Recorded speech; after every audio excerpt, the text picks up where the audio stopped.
In this video, I'm going to cover a basic history of money. Where does our money come from? Why do we have the system of finance that we have today?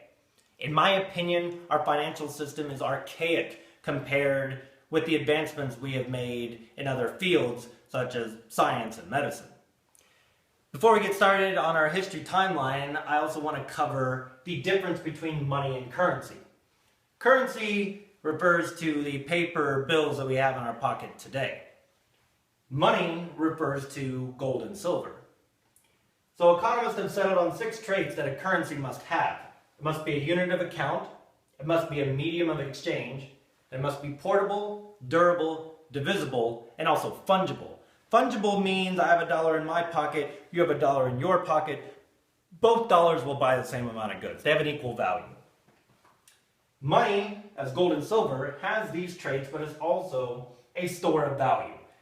Our timeline starts in ancient Egypt. If an ancient Egyptian takes his gold and magically finds a time machine, comes to the present day, he can buy goods and services with that gold. Vice versa, I can take my gold from today, I can get in that same time machine, go to ancient Egypt, I can buy gold and I can buy goods and services with it there. So it has a store of value over time, and in this case, thousands of years. In Greece, we get the coinage of money. The Athenians coined gold, but they also introduced debasing their currency and debasing their money. And what they did with this is they would take less valuable metals and mix it with their gold in order to be able to expand their money supply, which is known as inflation. Gold is a scarce resource. So I can only get so many gold coins with the limited amount of gold that I have. But if I'm willing to lower the gold content in each coin, I can expand, I can inflate that money supply. However, when that happens, you devalue your currency. And over time, that currency will buy less and less goods and services. And eventually, the Athenians were paying more and more and more coins to buy these same goods and services. In the Middle Ages, we end up with the goldsmiths. The goldsmiths were the first bankers. Times were, it was dangerous times in the Middle Ages, right? And so I want to be able to protect the gold that I have. I want to be going around with it where I can get robbed. So I take it to the goldsmith. They keep it in their vault. In exchange, they give me paper receipts. This was the first paper money. So what happens there is they decide the same thing as the Athenians. They want to be able to expand their money supply there. So they figure out, hey, not everybody comes and wants their gold. Not everybody even comes and checks on their gold. So eventually the goldsmiths, they start printing more paper money than what they had gold in their vault.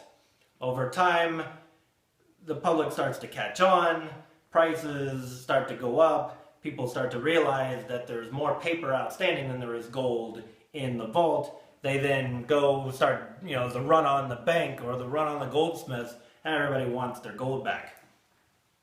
The U.S., from its founding up until the present day, has always had a back and forth with the idea of a central bank. There were times where we did not have a central bank and times where we did.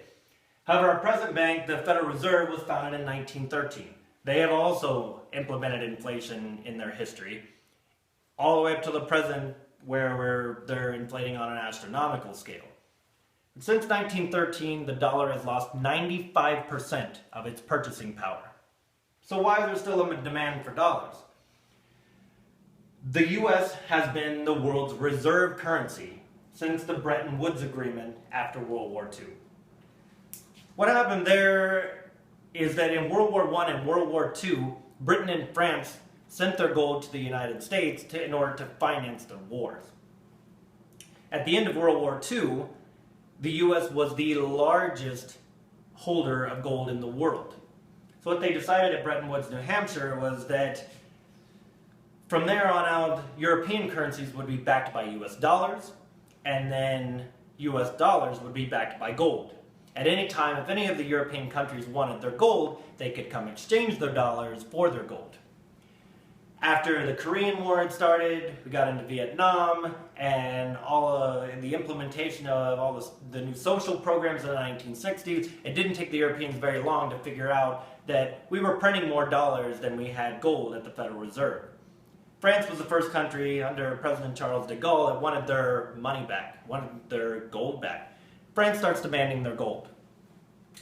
The U.S. loses about 50% of its gold reserves before President Nixon decides that this is a huge problem, and in 1971 he closes the gold window. No longer can the Europeans exchange their dollars for gold. And we basically defaulted on our monetary promises. From 1971 on, the entire world has been on a total fiat currency standard. All fiat currencies mean that they are not backed by anything. They have no intrinsic value, they're not backed by gold or silver, nothing. So still, why is there this demand for dollars? Well, again, we're still the world's reserve currency from the Bretton Woods Agreement. The world's reserve currency means that when Britain wants to buy products from Japan, or vice versa, they won't conduct the transaction in either Japanese yen or British pounds. They conduct the transaction in US dollars. Also, in the 70s, we entered into agreements in the Middle East where those countries would receive military protection from us in exchange for the agreement that they would only sell their oil for US dollars. This is known as the petrodollar. So if these countries around the world want to be able to buy oil in the Middle East, they have to have dollars in order to do it. This allows both of these, the reserve currency and the petrodollar, allow us to export a lot of our inflation. We can print a lot of money. Milk doesn't go to $300 a gallon because other countries in the world are absorbing a lot of those dollars in order to make international transactions and especially to buy oil. However, we are printing way too much money. In fact, as of the quantitative easing started by the Federal Reserve, we are printing over $1 trillion a year. It took from our founding up until the early 21st century for us to have 800 billion in circulation. Now we are printing $1 trillion a year. That's where you get this hockey stick graph right there. Now, the other little line I put on here is basically, roughly is what our population expansion is. So this is the real problem, is this gap right here where we are printing far more money than is needed by our much slower expanding population. This system is coming to an end, and it's coming to an end soon, over the next few years. Countries are already trying to get around the dollar standard. They're already entering into bilateral agreements where they can trade directly, and they can circumvent US dollars. This is coming. It will be a complete change in the financial system that we have had since the post-World War II era, which also changed a bit, obviously, in 1971, but it's still been on a dollar standard for that entire time period. When this happens, the U.S. will completely have to change its financial system as well as the rest of the world.